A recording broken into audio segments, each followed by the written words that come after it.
Our first presenter this morning, Dr. Bryant Marks. Dr. Bryant Marks Sr. is a minister, researcher, trainer, and award-winning educator. Dr. Marks has provided diversity, equity, and inclusion training for 18 years.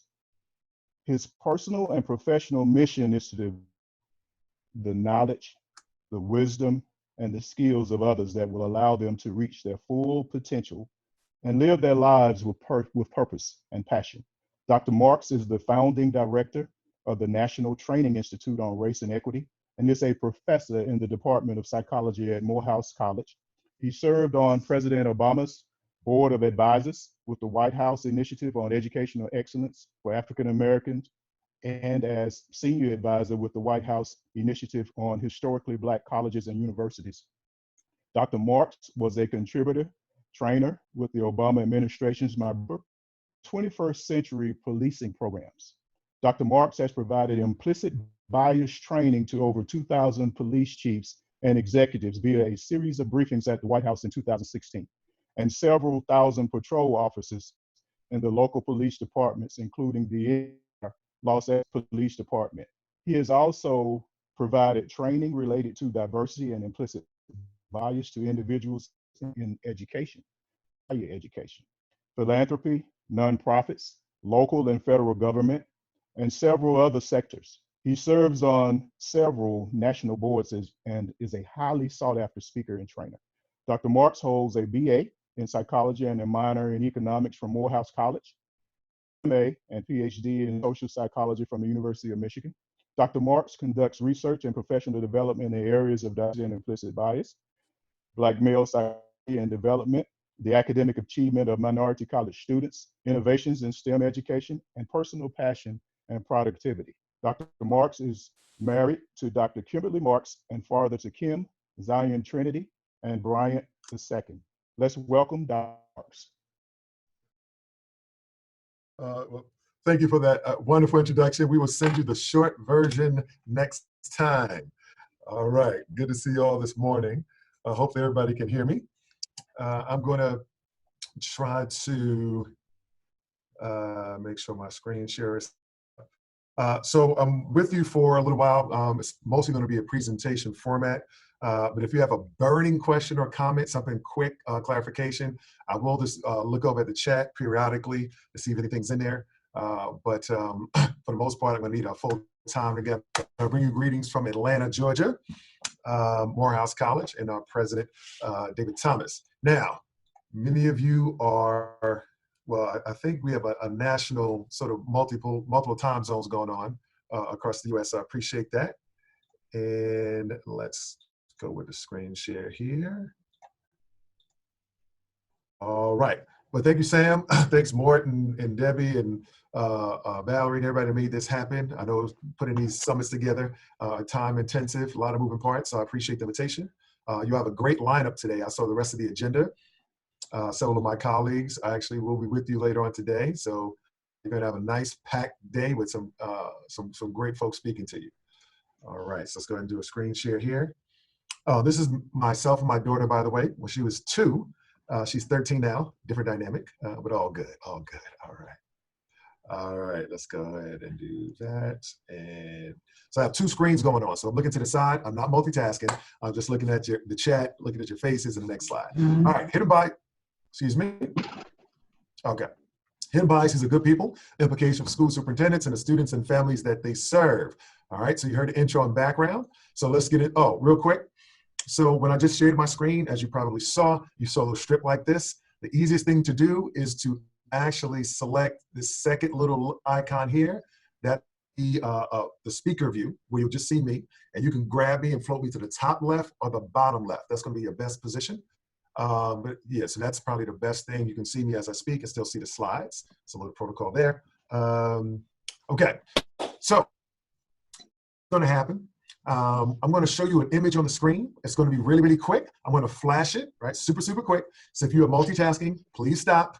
All right, we need you completely focused. By the way, you do know there is no such thing as multitasking at a conscious level, right? The mind can only process a limited amount of information at a time. People say they're multitasking at a conscious level. What they're really doing is they're switching back and forth really quickly between multiple tasks, and something can get lost in the interim. So I need y'all to focus right now. Everybody looking at the screen, I'm going to flash an image on the screen, and in the chat, I want you to tell me what you saw, okay? I'm going to flash it. It's going to be really, really quick, and in the chat, I want you to tell me what you saw. All right, here we go, real quick, here we go, real quick. All right, what you see? Put it in the chat. Now, you're going to say you saw a face. Was the face looking straight ahead or to the side? Type in straight ahead or to the side. Straight ahead or to the side. Put it in the chat. Straight ahead or to the side. All right, all right, all right. All right, to the side, okay. All right, so chat is working. It's looking good. All right, most folks are saying to the side. Okay, all right. Now, everybody, please look again. Do you see both possibilities now? Here's the deal, folks. Two people can look at the same person or the same situation and see something completely different. As a matter of fact, one person can look at another person or situation, have an initial impression, and then have what we call an aha moment, right? Aha, I see the other possibility. Now, your aha moment was a few seconds. In certain cases, it may be a few hours, days, weeks, months, or even years. It's all a matter of perspective. So a lot of what we're going to talk today is perspective taking. Not only from the perspective of superintendents, the families and students that you serve, but also elected officials and a variety of other folks that have a stake in this thing that we call implicit unconscious bias as it relates to education and racial equity. Okay, all right. So this notion of implicit is nothing. It's been studied by scientists for close to 50 years now. It's all about blind spots, not seeing what's right in front of you. For example, some of you may not have noticed, but this leaf right here, actually, that's a caterpillar sitting right on top of that leaf. Blend it right in. You didn't even know it. Pretty cool. I know. Sometimes things are right in front of us. Sometimes things are not accurate, but based upon our assumptions and our experience, we imagine that they were. We'll talk about both phenomena. Okay? But this notion of implicit bias, again, studied close to 50 years. In the last 3 to 5 years, it's hit the national landscape in terms of conversation and training in a significant way. So scientists, we're pretty good, but we do have some concerns. Concern number one. Some people may see this as a fad, right? Have you had your implicit bias training, right? The concept of training as a fad. Folks, we are talking about universal human principles that have always been with us and always will be. As long as human beings exist, they will have implicit and explicit bias, not going away. Okay? The other question comes up, well, does this implicit bias training work? Well, define working, okay? If you're trying to change behavior, we all know that is a process. Right? The way we look at this at NTIRE, the National Training Institute of Race and Equity, we look at this work through 2 lanes. One is awareness training or presentations. The other is what we call impact or mitigation approaches, right? And so most of our trainings are anywhere between 2 to 6 hours in those 2 categories. Now, what happens is some people will have awareness training, which is designed to literally raise their awareness. It's definitions, it's research, it's background. We talk about the causes, the consequences, and we give people work. That's part of what I'm going to do with you today. A lot of information, a lot of content. Mitigation training is about changing actual behavior. As you all know, behavioral change can be a process. It can be very slow and incremental. What happens is some organizations will have awareness training expecting behavior to change. That's not how this works, okay? Minneapolis Police Department, George Floyd. So Minneapolis PD had implicit bias awareness training. It was about 4 years ago. I was in DC at the time. I did not provide that training. Somebody else did. It was solid training. And we also gave them a report of 59 recommendations around community policing and racial equity. They did not implement those best practices. 4 years later, we have George Floyd. Now, I'm not trying to say that the George Floyd situation would not happen in practice, but as a scientist, what I'm saying is it's less likely. It's less likely that 4 officers would have sat passively by and watched the life seep out of a human being had the department implemented systemically best practices around community policing, racial equity, and bias mitigation. Very likely. Bad apple, maybe 2, or unlikely, okay? So when we have these conversations, it's one thing to be informed, it's another thing to act. Now, implicit bias awareness training is necessary, but not sufficient for behavioral, organizational, or cultural change, okay? So you need to speak the same language, you need to have the same definitions, same frame of reference. That is very important before you engage in any activities, right? So that's our context. So I am Reverend Dr. Bryant T. Marks. So in addition to being a scientist and psychologist, I'm also a Baptist preacher, right? I'm not trying to get all religious on you, something like, relax. All I'm saying is I believe in a notion of call and response between the and the audience. So I'm going to ask you some questions. I want you to respond either verbally or in the chat. And we're going to have some live, interactive, anonymous polling a bit later using your devices. All right. So, founder, chief equity officer, National Training Institute of Race and Equity, professor at Morehouse. Your education system. So, our questions for the day are learning goals. Okay, here we go. So, basically, success. Our time together in this 1 hour, it's going to be an express, action-packed hour, is your ability to answer the following questions in your own words. Okay. What is implicit bias? Some of you already have a loose definition or a formal definition. I'm just going to a layer of science on top of that to enhance what you may already know. What does it look like in the real world and in K-12 education? I'm going to give you some real world and some education examples. Why does implicit bias exist? We're going to talk about the causes of bias, both implicit and explicit. How does implicit bias affect targeted bias? That is a person or group on the receiving end. And finally, how can implicit bias be managed or reduced at the personal organizational levels? Okay. Now, notice none of these questions say, how can implicit bias be eliminated? As you will find out, implicit or unconscious bias, same thing, develops over one's lifetime, several years, or several months. Very hard to undo in an hour or so together. What I can do today is put you on a road to acknowledgement, measurement, management, and possible reduction. But elimination, much longer term proposition. Okay. All right. Some quick general notes as we get started. A PDF of these slides will be provided to you in the coming days. And it's going to have some bonus slides in the deck I was not able to cover today. So just know that that's coming. Keep an open mind. With this group, that should go without saying, you all are lifelong learners, right? You want to be better. Okay. Role models for our students. Pretty easy. Next, you may or may not agree with everything that I say. I'm going to push you a little bit. With the science, some of the historical facts, you may be a bit uncomfortable with pushback. That's fine. All I say is, if you push back or disagree with anything that I say, show me better science. Show me better evidence. This is an evidence-based presentation. If the facts are off, send them to me. But if you're uncomfortable with the content, that's a different conversation. And finally, deep work on diversity, equity, inclusion, implicit bias is usually awkward, messy, uncomfortable, emotional, and difficult. Folks, just accept it. Part of the process, right? I train organizations all the time. They say, oh, we're doing our equity work and it's going well and people get along, it's going pretty smooth. I'm like, really? Because if you're doing this work at a deep level, it's going to make people uncomfortable on a variety of levels. You challenge how they were raised, what their parents taught them, what they learned in school, and how they see reality. It is unsettling to shake up somebody's reality, okay?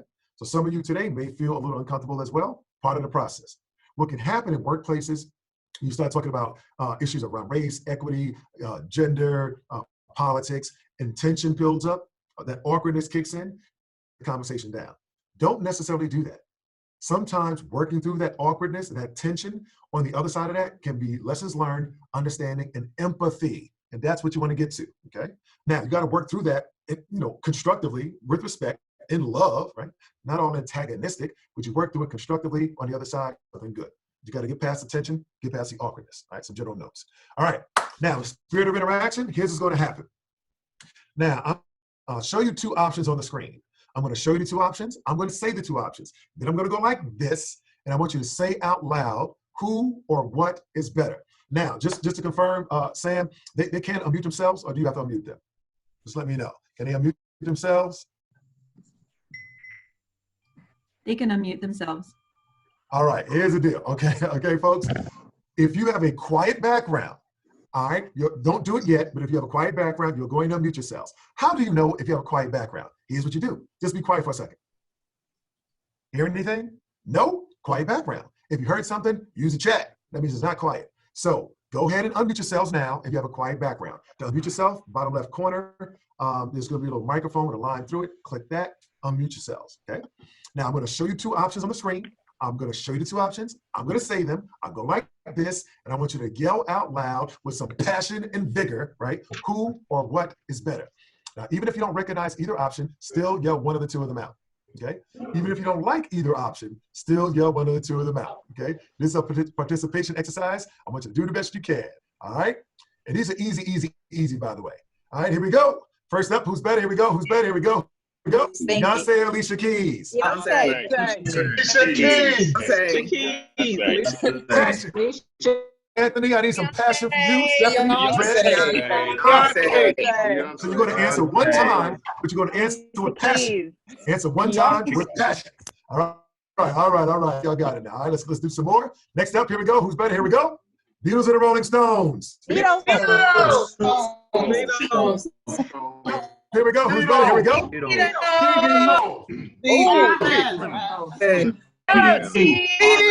Gay all the way. I know it's unfair. That's the point. You got to choose. It's hard. I know. Next up, here we go. Who's better? Here we go. Michael Jackson or Prince? Michael Jackson. All right. Prince. Next up, here we go. Who's better? Here we go. Next up, here we go. Mark Anthony or Romeo Santos? Anthony. Y'all like Anthony. Yeah. Latin recording artists, some of the top selling of all time, like in the history of music. All right. Next up, what is better? What is better? Next up, here we go. What's better? Here we go. McAfee C. All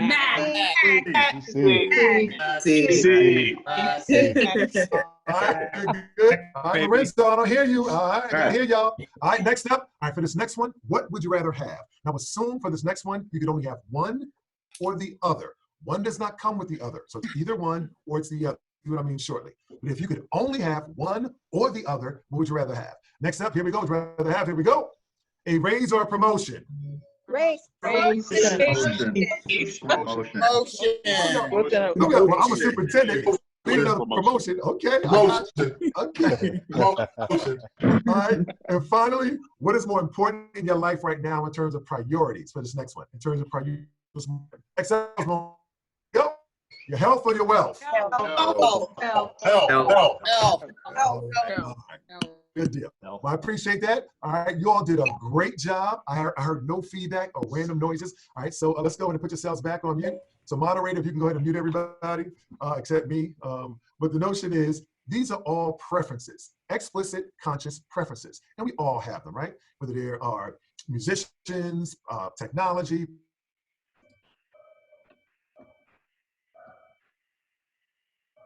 You're muted. There we go. All right, we all have preferences, explicit conscious preferences. So these are sort of preferences that you knew of. Implicit or unconscious bias is sort of a first cousin to these types of explicit preferences, but it plays out in somewhat of a unique way. And that's what we're going to talk about now. So now I'm going to describe a scenario for you. The scenario is called the accident. Now, some of you may have heard this scenario before. So if, as I'm describing the scenario, you realize, oh, I've heard this before, do not respond to the question that I ask at the end if you've heard this before. Okay, don't put anything in the chat. Don't say anything out loud if you've heard this before. Just sit back in your silent brilliance and smile, right? For those who have not heard this before, here we go. So, a father and his son are driving. It's late at night. It's raining pretty hard. Roads are really slippery. Car starts to swerve back and forth, spins out of control, crashes into a tree. The father is killed instantly. EMT workers come to the scene, pick up the son, take him to the nearest hospital.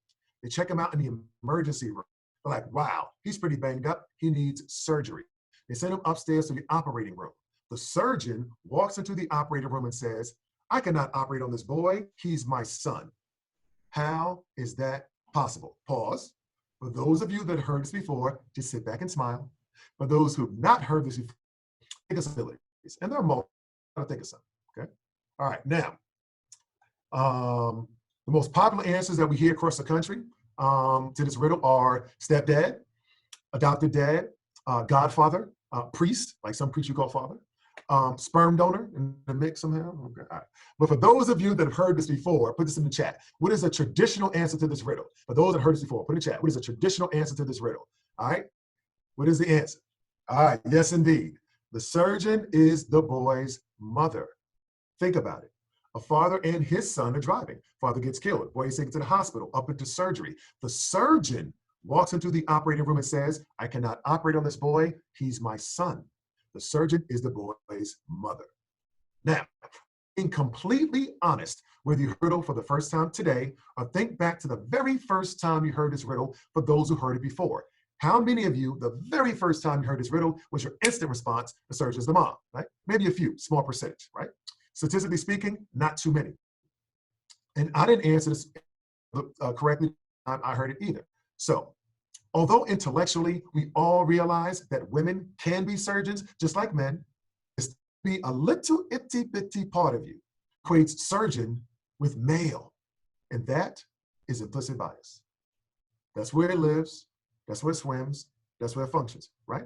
Unconscious associations between groups and traits that we don't even know we have. The reason most of you and most Americans have difficulty with that riddle the first time they hear it is because when you think surgeon, many of you, when you think surgeon, you think male, and you don't even know when it happened. Can you tell me the date? Exactly. And what I submit to you is there are thousands of other associations just like that one swimming around in your head below conscious awareness. You don't even know they exist, and you're still good people. You're still good people. You're just good people that have been overexposed to certain groups and certain traits and certain groups in certain roles. Let's do it like this. Tell me in the chat. Tell me who comes to mind, male or female, when I say the following occupations. So I say the occupation, I go like this in the chat, put M for male, F for female, okay? And don't try to impress me. Okay, let's say who comes to mind, okay? All right, here we go. Who comes to mind when I say nurse, male or female? M for male, F for female, okay? Who comes to mind when I say secretary, male or female? Okay.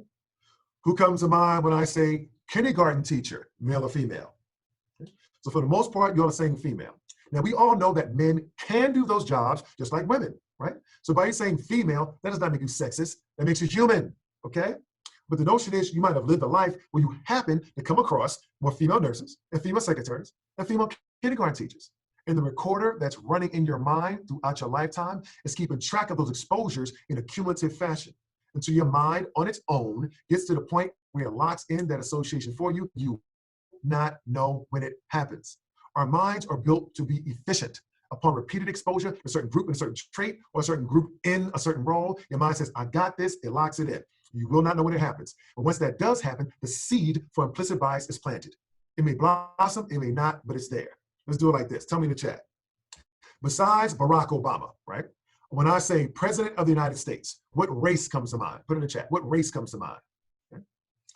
All right. Most people are saying white. Okay. What gender comes to mind? Put it in the chat. President of the United States. What gender comes to mind? Okay. So by you saying white, that doesn't make you racist. By you saying male, that doesn't make you sexist. With one exception, white male presidents is all you've ever known. Throughout the history of this country, in history books, on your money, you only see white presidents with one exception. We all know that a woman can do the job. It just has not happened yet. So until it does, a woman is unlikely to come to mind when you think President of the United States. Doesn't make you a bad person. It simply makes you human. You've never seen one. Folks, you could be a feminist to the 10th power. And I say President of the United States, you still fail. Doesn't make you less of a feminist. The mind can only lock in that to which it's been exposed. No one on this call or in this country has ever been exposed to, has ever seen a female president of the United States. Doesn't make you a bad person. Simply makes you human. The way to think about implicit bias, I'm gonna help you all out. The way to think about implicit bias, right, is through the lens of disproportionate exposure.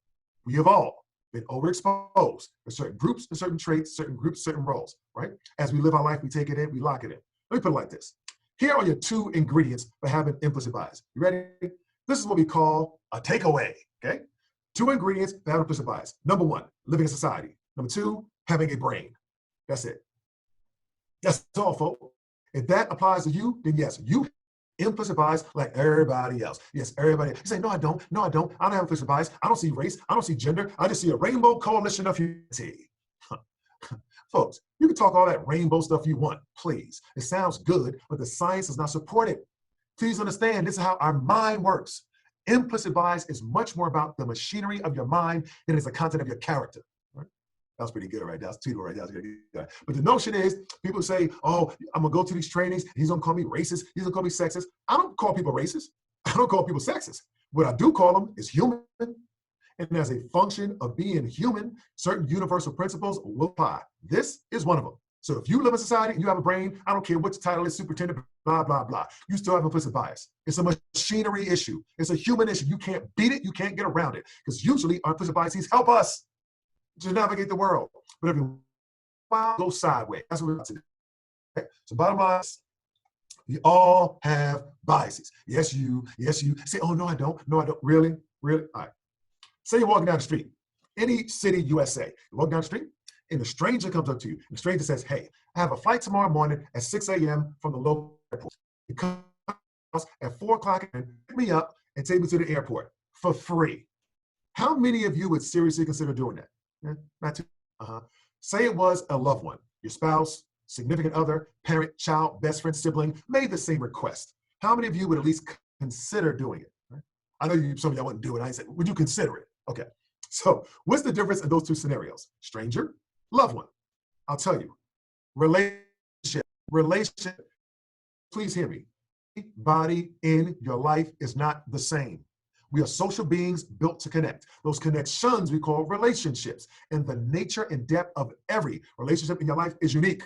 No two relationships in your lives are identical. That is psychologically impossible. You can love your kids level, but you can't duplicate every conversation, every experience. There's nuance, unique aspects to every relationship that you have. See, some people come in here and say, I don't have any biases. I treat everyone the same under every condition all the time. Please, no, you don't. That is ridiculous. If you ever love somebody, you show some bias. You ever dislike somebody, you show some bias. Every in your life is not the same. You take your loved one to the airport at 4 o'clock in the morning, not the stranger up the street. That fits the technical definition of bias. Differential treatment of another human being based upon the group to which they belong. Bias. But we get it. It makes sense. It's cultural, it's functional, it's normal. Not all biases are inherently bad. Depending on the situation, they actually help us. That person could be a serial killer or axe murderer. You don't know, right? But don't sit there and tell me you treat everyone the same on every condition. You don't, okay? Folks, don't sit around wondering, do I have an implicit bias? That's what my attorney friends say, asked and answered. You do. Your job is not to figure out, do you have any implicit biases, or your school board. You don't try to convince them of that, right? We're human, we all have them.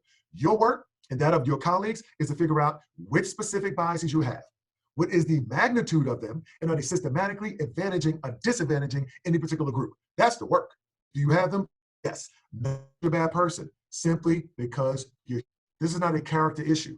This is a disproportionate exposure issue, okay? All right, so we all have biases because we're human, but the impact of our biases on others depends on the roles we play in society. What do I mean? Say you have 3 kids. They grow up in the same household, right? They grow up, becomes an accountant. One of them becomes an IT professional, and one of them becomes an educator, school teacher, okay? And say all 3 of them develop a negative implicit bias or prejudice towards Hispanics, okay? If you could train one of those 3, you'd only train one of those 3 on racial equity and mitigating their biases, which one of those 3 would you train? The teacher, the accountant, or the IT professional? Put it in the chat, okay? Yeah, you're saying teacher. Right, exactly, right? Now, all 3 of them have the same bias, right? So folks, the occupation doesn't make you biased. The occupation is the vehicle through which your biases can be expressed.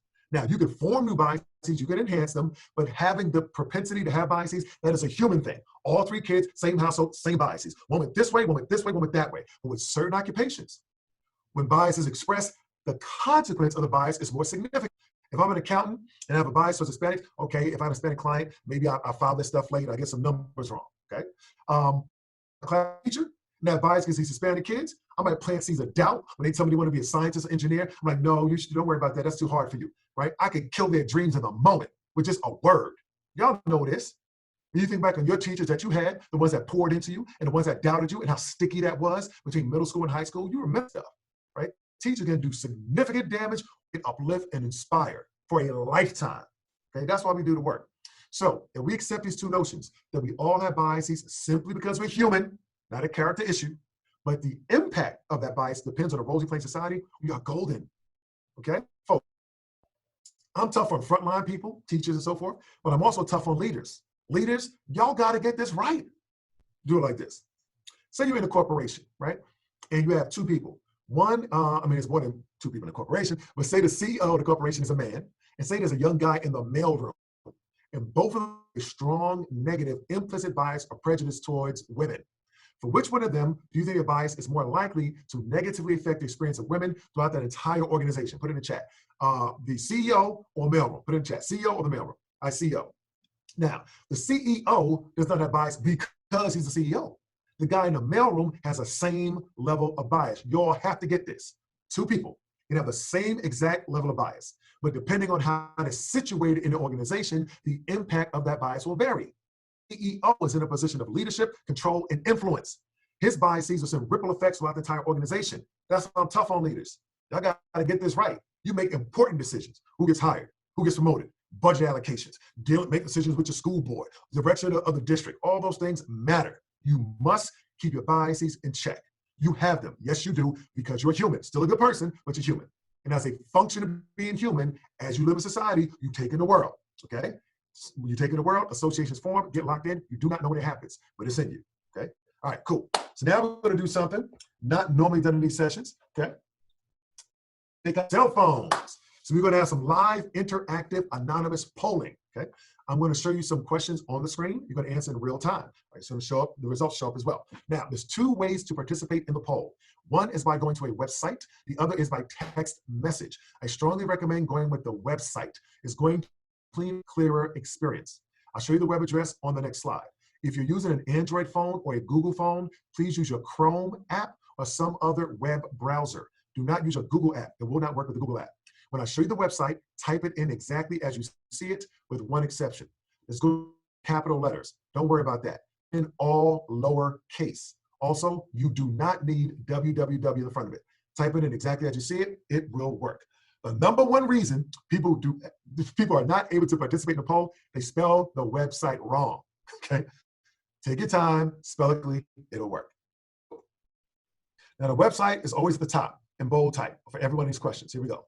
P as in Paul, all lowercase is fine. P as in Paul, O as in Oscar, L as in Larry, L as in Larry, E as in Echo, V as in Victor, .com / the word inclusion. All right, it's already, okay? You don't need HTTP, all right, but if you want to put it in there, that's fine, okay? All right, so go ahead, type that in. Your screen will flash for 2 or 3 seconds, and then the question that you see on my screen will appear on your screen. Once you see it on your screen, tap A for yes, B for no. Now, as you answer this question, I want you to use this map as your reference. If you grew up in the States, here's a map for you. All right, Northeast, East, Southwest, West Coast, Midwest. Northeast includes Washington, D.C. From birth to 18 years old, where did you spend the bulk of your childhood? So get your answer in mind now, and then go ahead and answer it, okay? All right, now if you grew up in another country, that's fine, or U.S. territory, that's fine as well. If you want to text, all you have to do is text the word inclusion to the phone number 37607. Text the word to that number. Wait about 3 or 4 seconds. You'll receive a confirmation message, right? After that confirmation message, then text the letter of your response, right? A, B, C, D, E, F, or G. One letter, hit send, you're done, okay? All right, now, make sure, how many we got? 150 people, and I got 80 so far. Now, after you do not clear responses, do not log in, do not refresh. If it asks you to join, you do not need to join to participate. Ask you to join, there should be a link that says skip. You have to join. If you put this website in fully, it will work. Do not select any shortcuts. Type it in fully, it'll work. All right, good deal. Now, if you do not have a phone handy, you can use your laptop, desktop, whatever. Reduce my screen just a bit, open up your web browser, go to site there. Bottom line is, if you can hear my voice right now, you can participate in the poll, okay? Whether it's through your phone or through your computer, okay? Cool, cool, cool. All right. All right. 92 out of 153. Man. All right, folks, what's going on? We got to at least hit 100. I'll give you a 50-person cushion, okay? All right, let's see. Remember, spell the website correctly, just like you see it, just like you see it. Don't do anything special. All right, at this point, 21% Northeast, 22 Southeast, 29 Midwest, 5 Southwest, 19 West Coast, 1 U.S. territory, 2 another country. Folks, this is our first exposure into what we call the less visible bases of identity, which can be the basis of bias. What do I mean? I cannot look at you based upon your physical appearance and tell what part of the U.S. you grew up in, or if you grew up in the U.S. at all, with 100% accuracy, right? Nobody can do that. You live in a diverse country that draws visitors and immigrants from all over the world, okay? Very hard to look at you and tell where you're from birth to 18 years old. But wherever you grew up has had a significant impact on who you are today, and I can't see it. Now, this piece down here, another country, that 2%, that is an asset. That is a good thing. Leverage that. What do I mean? Those of us, domestic folks, if you will, right, born and raised in the U.S., intellectually, we understand the immigrant experience, but we don't really know it. We don't know what it's like. You might have a lot of immigrants in your populations, but we don't know what it's like to leave your home country, friends, family, culture, everything behind, come over an entire ocean in some cases to a new country. You may not speak the language. You might be broke. You don't know how you're going to be perceived or received. All the anxiety that comes with that. Most of us on this call don't know that feeling at a gut personal level, but a few of you do. That's an asset. You can learn from your colleague that grew up in another country. They had to adjust to the U.S., to whatever state or role that they're in. They're going to have certain insights, understanding, and perspectives you're not going to have being born and raised here. That is an asset, right? You are public servants. In your public will be people from other places. Documented, undocumented, doesn't matter. Talk to your colleague, learn from them. Now you serve your public better, okay?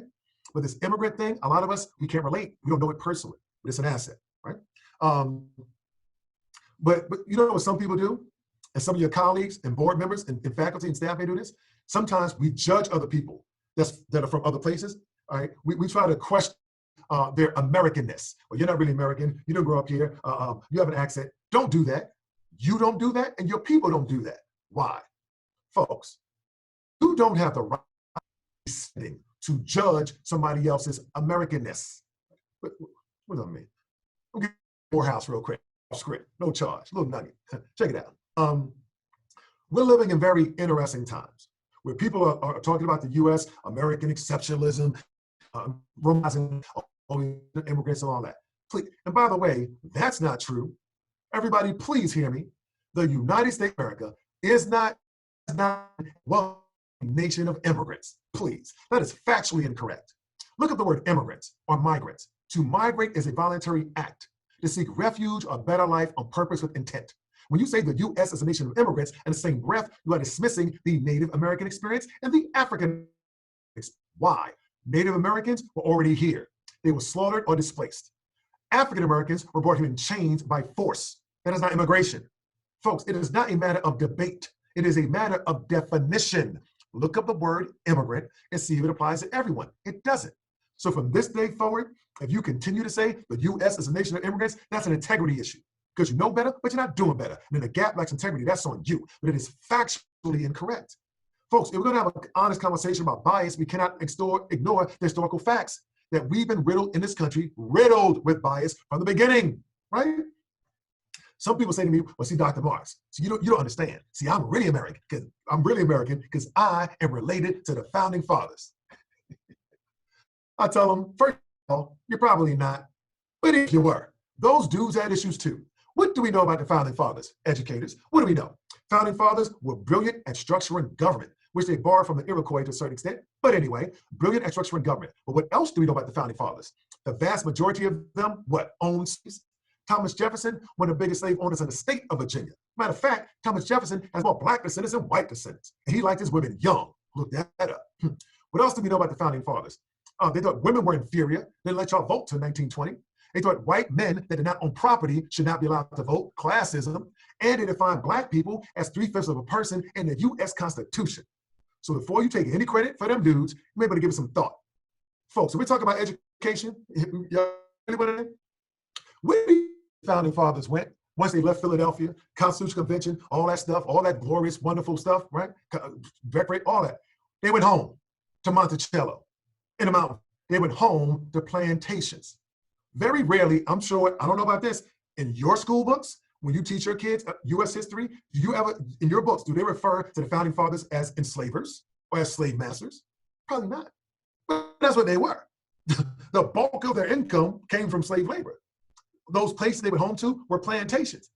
Those movies you see, Django, Harriet, 12 Years a Slave, all the brutality of slavery, those things were happening on the plantations of the founding fathers. You thought they had nice slavery. Oxymoron, doesn't exist, okay? So when we start talking about bias, we have to have accurate understandings of the history of this country, okay? Now, some of y'all may begin to feel a little uncomfortable with what I'm saying right now. Good, it's part of the process. If you disagree with anything that I'm saying, show me better science. Show me better evidence, right? Okay, let's push, right? Matter of fact, I'm gonna hit y'all with this, since y'all are educators. I'm from New York City, right? Statue of Liberty, scandalous. Scandalous, I tell you. Do you know that people in New York and New Jersey didn't even want the Statue of Liberty? Now, folks, this is absolutely related to our discussion on bias, right? Because it's an education piece. I'm modeling how to tell the whole story. So you go to your school boards and your principals, you can model this as well. What do we know? Statue of Liberty, please understand. The original intent for the Statue of Liberty had virtually nothing to do with immigration. And everything to do with the ending of slavery in the United States. Look at the origin of the Statue of Liberty from the French side, Bartholdi, the architect who designed it, and La Bouillet, who financed it. The original intent for the Statue of Liberty, Bartholdi goes to North Africa, to Egypt. He's inspired. Sees the temples, the pyramids, the Sphinx. He's inspired, which, by the way, were built by Black Africans. The current Egyptians are invaders. They came in 642 with Islam. Those aren't the original Egyptians. The original Egyptians were Black Africans. He's there. He's inspired. He's like, wow, the U.S. is about to end slavery. Let's give them a gift, a large edifice, similar to what I've seen in Egypt, because those Black people are free now. Let's do that. This is somewhat controversial, but when you look up the original sketches of the Statue of Liberty, several of them are Black women. One was a Black woman, arm raised like this, broken chains dangling from her wrists and her ankles. Another one was a Black woman with a lantern in a book, similar to the statue we see today. Matter of fact, here's the deal. Let me show you this real quick. Check this out, y'all. Statue of Liberty was created to celebrate freed slaves, non-immigrants. It's the museum. This is the Statue of Liberty Museum. A pretty good source, I think. Here's your homework, if you don't believe me. Homework, here's your homework. Next time you go to the Statue of Liberty, I want you to look at the feet, and this is what you're gonna see. Broken chains, still on the feet today. It's the Statue of Liberty, not the Statue of Immigration. What do you think our children would feel if they knew that one of the most American of symbols was inspired by the ending of slavery, and that there was at some point some thought that Black woman? Let's tell the whole story. So you wanna know how to address bias, undo bias, accurate and balanced presentation of historical facts. Our biases are cyclical, intergenerational, right? So yes, we could acknowledge that the Founding Fathers did great things, but they were flawed. Talk about the whole story. And we can acknowledge that Black folks were enslaved, but they still did great things. Don't see these groups as just one thing, okay? All right, let's push. All right, now, so let's go here. Okay, what is implicit bias? Let me give you exercise. On your phones, next question. In your phones, next question. Here we go. Next question. Now, this next question I'm going to ask you is open-ended. So you can type in words. You're going to respond twice. Each response should be one word. Now, I'm not asking you what you personally believe about this group. I'm asking you how American society views this particular group. In other words, what traits or characteristics do you think are out there about this particular group to show you? So not what you personally believe, but what is your perception of what's out there about this group? Here we go. So when Americans think of young Black males, what words or phrases come to mind? Okay, you can answer twice. Each answer should be one word. What traits, what characteristics, what words, phrases mind young Black males? We're out there. Answer honestly. All right, let a few of these come in. I'm checking the chat. All right.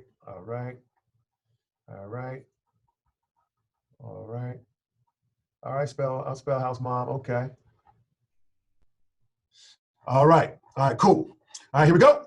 Fatherless, super, underachiever, educated, uneducated, lazy, violent, dangerous, thugs, athlete and athletic in various forms, crime and criminal in various things, confident, trifling, got that, dependent, fear, beautiful, hood, stupid, confrontational, militant. Okay, again, folks, this is not what you believe. This is what's out there. What do you think is out there? When Americans think of young Black males, what traits do you think pop to mind? Okay. Because the word cloud, you know the biggest words are the most popular responses. So the most popular responses are thug, dangerous, uneducated, violent, lazy. That's your cluster right in here, okay? All right, so I need everybody looking at the screen. Let's lock this in. All right, everybody looking at the screen. Everybody look at the screen. Phones down, phones down, phones down. I need everybody looking at the screen, okay? Here's what I need you to do. I need you to literally imagine yourselves walking through life with this as your personal brand. That when people thought of you, yes, you, make it personal. They thought this, and what your life would be like. And I need you to sit with this for a second. You walk into the office building for the interview, this walks in with you. You walk into the bank for the loan, this walks in with you. You walk into the office hours of that professor seeking help, this walks in with you. You walk down the street past that police officer, this walks with you. You walk into that parent-teacher conference trying to see what's going on with your child, this walks in with you. Literally imagine if when people thought of you, yes, you, make it personal, they thought this, and what your life would be like. Now, few things. First, don't deflect. Don't say, oh, what about my other group? Be them for now. Be in the moment, okay? We'll get to other groups later. Be them. Next, this is not a guilt moment. I don't want any of y'all feeling guilty. This is an empathy moment. Can you see the world through the eyes of someone different than you just for a moment and imagine what that would be like? Also, please note, I did not ask you what you personally believe. You may not personally believe any of this, but that wasn't the question. The question was, when Americans think of young Black males, what words or phrases, traits, or characteristics come to mind for them? Your ability to fill up this slide with these words does not necessarily reflect that which you personally believe, but it does reflect that to which you've been exposed. It is in your system, whether you know it or not. And from a social cognition perspective, social means other people. Cognition is how we mentally process information. So social cognition is how we mentally process information about other people.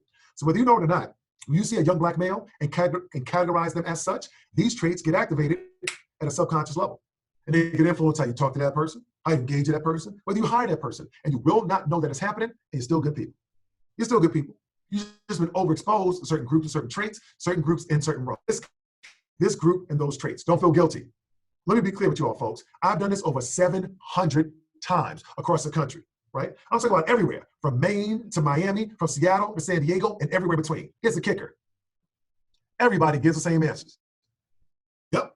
Doctors, nurses, cops, teachers, and Black males themselves. I'm at Morehouse. Everybody gives the same answers. Here's your top 5 for this question across the country. Are you ready? Thug, criminal, dangerous, rapper, athlete. Everywhere. Everywhere. You say, well, how can that be? How can he go anywhere and everybody gets the same answers? I'll tell you how.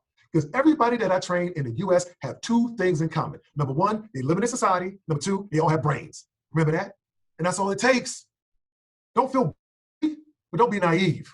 This is in you, like I said, everybody else. Because as you grew up in this society, you took in the world, which included this. It's in all of us. We may not act on it, but the fact that you can put it on a screen means it's in you. Don't feel guilty. Empathy. Okay, let's move. So let's go to our definition here. Then I'm gonna give us some solutions, and I'm out of time. Okay. How do we define implicit bias? Here we go. All right, general bias is a particular tendency, inclination, feeling, or opinion. General bias is like a leaning towards one option versus another. Okay, think about it that way. Okay. Now, implicit or social types of biases are a bit different. Stereotypes, like group trait associations, that is stereotype, that affect how we think, feel, and behave in an unconscious manner. These biases, which include both favorable and unfavorable perceptions, are usually activated involuntarily and play out without individuals' awareness or intentional control. In terms of the thinking, it can affect judgment and decision-making. Y'all do a lot of that. Feeling, that is prejudice, liking or disliking someone or group, and behavior, discrimination, unfair, positive, or negative treatment. Don't memorize this. Here's what I want you to memorize. The elements. Implicit bias always starts with the stereotype. How do stereotypes? Association of a group with a trait. Nurse equals male, surgeon equals male, nurse equals female. Group and a trait. Your mind locks it in because you live in society, you have a brain, repeated exposure. Once your mind locks it in, that stereotype can affect how you think, feel, and behave at a subconscious level. That's it. So what is implicit bias? It's a phenomenon where a stereotype can affect how you think, feel, and behave at a subconscious level. That's it. Okay? Any definition you see of implicit bias will have those elements to it, reworded, but that's the essence of it, right? Now, in terms of how the levels at which this can play out, individual, one person, right? So say you have a teacher, it can play out that way. It can play out at the organizational level. A group of individuals, department, unit, or sector, that's a school building. It can play out at a system level, a collection of interrelated organizations working toward a larger goal. So you have the education system. That's the state education office, the school board, central office, the school building staff, the teachers union, right? So you have the education system, you have different units within it, right? It's still a system, okay?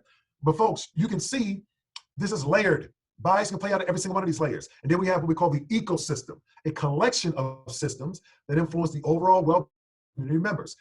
The criminal justice system, the healthcare system, the education system, social services. Why? Because in your community, yes, you have families and children. They deal with you, but they also deal with law enforcement, potentially. They deal with healthcare. They deal with other systems in your city or county. Okay, it's bigger than you. That's why you all need to be on the same page. It's fine for me to train individual organizations, but now our model, we're training systems and ecosystems because they're interrelated and they need to be on the same page. Okay. All right. Now, in terms of solutions here, when you get the deck, there's going to be a bunch of stuff I wasn't able to hit on because I talked too long earlier. But let's talk solutions. Okay. Now, how can implicit bias be managed or reduced? Right. Well, first of all, I'm going to do it on time. All right. Tell me in the chat, Sam, if I go over by 1 or 2 minutes, is that okay? Like, is it a hard stop? Just tell me 1 or 2 minutes, and you can unmute and tell me in the chat. We're good. We're good for 1 or 2 minutes. Yes. 1 or 2 minutes. Okay, good, good, good. All right. Now, in terms of identifying your biases, okay, there's because folks, you have to do your own work as an individual, and then we get to the organization. I showed you the levels. Okay, so personal level, the implicit associations test. This is what you can do tonight. All you have to do, just Google it. Google implicit associations test. The first 2 links that pop up will take you to the same site. It is a Harvard-based site. Once you get there, there's over 30 different tests you can take. It's you and a machine. Nobody else has to know. It's completely anonymous, 10 to 12 minutes. The IAT will measure the strength of subconscious associations between concepts or groups, such as Hispanic people or gay people, and evaluations such as good or bad, or stereotypes such as athletic or clumsy. The IAT is not perfect, but it does correlate with various implicit and explicit behavior. Okay? So you're figuring out, I'm human, I have bias, how do I identify them? This is one way, the IAT. Another way you can do this, and you can do this tonight, all the homework we give is short and to the point. Talk to somebody close to you. Do this tonight or this weekend. Think about someone in your life who knows you really, really well. Spouse, parent, sibling, best friend. Okay. Here's what I want you to do. Give them a pass to give you honest feedback about the biases they think you have, right? And then you listen without becoming defensive. Why is that? Because sometimes other people can see your biases before you do, okay? I did this with my wife. She pointed out a bias she thought I had. Initially, I was like, well, I don't know about that. But then I thought about it. Who I dated, my friends, my network, she was right, and it was lifelong. I couldn't even see it because I was too close to it. Sometimes other people will see your bias before you do. Folks, you got to do the personal work yourself. You're leaders, but you got to do that self-work. All right, now let's talk solutions real quick. Man, all right, how can implicit bias be managed or reduced? Folks, this is where I work. This is Morehouse College's graduation. Morehouse College is the only predominantly Black male college in the world. Alumni include Samuel L. Jackson, Spike Lee, Julian Bond, Jay Johnson, Edwin Moses, and most notably, Martin Luther King Jr., all with the Morehouse College. All right, it is a deal. When I think of a Black male between the age of 17 and 23, I think this. I literally have to struggle to think of a young Black male in this age category that is not a college student. Y'all missed that. That's deep right there, right? When I think of a young Black male in this age category, I am bombarded with these images. I have to push them aside to think of young Black men that are not college students. I'm no better than you, but I've just been on this campus for 16 years, overexposed to Black male achievement. In my mind, Black male equals achievement. They're synonyms, right? But even if you never step 1 foot on Morehouse College's campus, you need to know intellectually that this place exists, that there is a place in this world where over 2,000 Black males are getting together in a concentrated fashion, and because they're in prison. There is a place in this world where over 2,000 Black males are getting together in a concentrated fashion, doing something constructive and productive. It's called Morehouse College. Just knowing this place exists serves as a data point to counter the negative narrative that's around young Black males. Just knowing this place exists. Some of you have never seen an image like this before in your life. A group of Black males graduated from college with honor cords around their necks. Don't feel guilty. Let that guilt thing go. It's about exposure. You've been exposed. I showed you the word cloud of the young Black males. Criminal, thug, dangerous. Showed you that. Now I'm showing you this to offset that. How do we undo bias? Balance of exposure. All right, let's dig. Now, when you get your slide deck, it's going to have some individual things, but I got to give you these school district strategies because I know you are leaders. Only have 7 minutes. Okay, all right, here we go. Now, some strategies you want to think about in terms of bias mitigation in your district, right? This is the organizational level. Okay, let's do this. All right, removing the basis of bias that is blinding oneself. All right, removing the bias cue. Now, so I'm a professor. When I get term papers at the end of the semester, right? I print them out. I take the cover sheet, I put it on the bottom, and I staple it. Why do you think I do that? Because I don't want to know whose paper I'm grading. It's the end of the semester. I know all my students. I know who my A students are and my A students are. I don't want to run the risk of being biased. Say I'm grading a paper and I know the student is an A student and they make a minor mistake. I'm like, oh, I'll give them the benefit of the doubt. Nope, right? I want to grade them cold. Okay, so I remove the basis of bias, put the cover sheet on the bottom. So you can think of ways in your remove the bias cues. So for example, even if it's teachers, you can tell teachers, hey, you're grading a paper or an assignment, just don't look at the name, right? Remove the name. This is simple, right? What else can you do? Avoid the bias cue. So you cannot remove it, avoid it until absolutely necessary. Teachers and counselors can attempt to diagnose and design treatment plan for students or pedagogical plans based on test results and objective information before speaking directly to the student and or the parent. Why? Because if you see the parent or the parent comes in and they appear to dress, how they speak, their hairstyle, whatever, that's the basis of bias. Be as objective as you can. Tell your people before you even see the parent or know what it is. Get all the information. Just based upon that, what would you recommend? Then you can interact with them to get more information, right? But the notion is you want to avoid the basis of bias for as long as you can. Be as objective as possible. Next, and talk to your boards about this. These are policies. Accountability.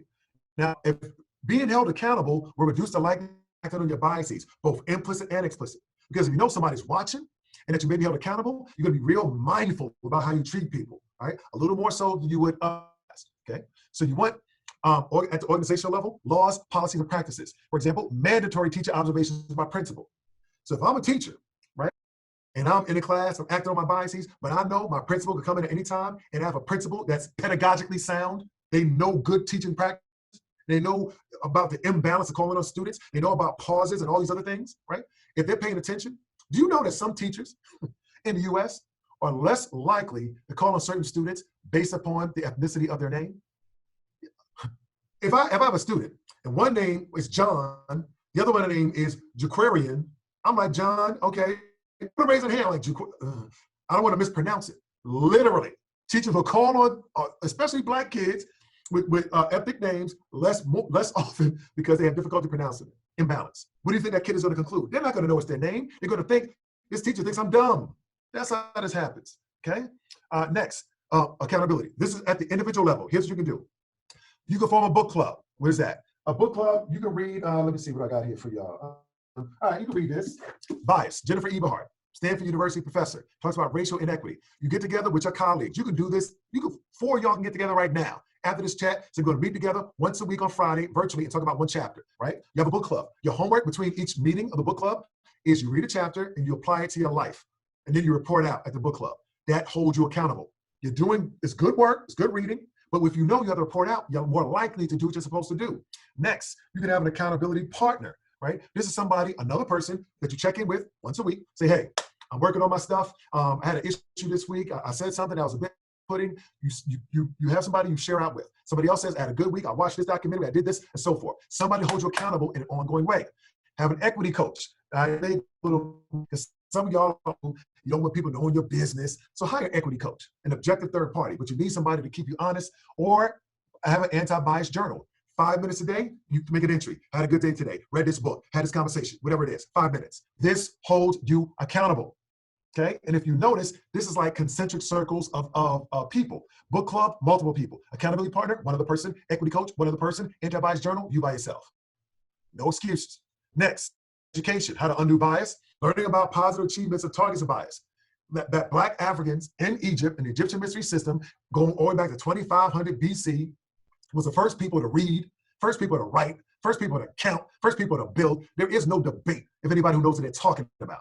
So you got a Black kid says to you, oh, I'm just not good at math. You say, you says to math, but you need to know that, and your school board needs to know that. The first people to be educated, period, Black African. Okay, don't get uncomfortable with that. That's just what it is, right? So if you're uncomfortable, show me better data. The order in between them. Each of those blocks in the pyramids are 2 to 4 tons, zero mortar, because they were cut so precise. There's a natural suction between the blocks in the pyramid. Yourself, but to undo bias, you need to be educated, and your people need to be educated, and then you're going to pick better books and have better curriculum. Next, understanding the history of the targets of bias, the 400-year history of racism toward African Americans. Yes, talk about that, right? You want to look at bias as it exists today. You cannot ignore the historical past. American chattel slavery was the worst form of slavery in the history of humanity. It's not even close, right? I wish I had more time, right? But look, y'all gotta look that up. And finally, mindfulness. Keeping bias-reducing practices top of mind. What is that? Language that you use. Now, this is for you as an individual. Homework. Here's what I want you to do, okay? Starting today, when you have conversations with your friends, family, count the number of times people speak in generalities about a group. You do that a lot. This teachers are, you know how politicians are, you know how people from California. Just count. And I want your response to be, well, in my experience, teachers are like this. I believe women are like this. Some people like that.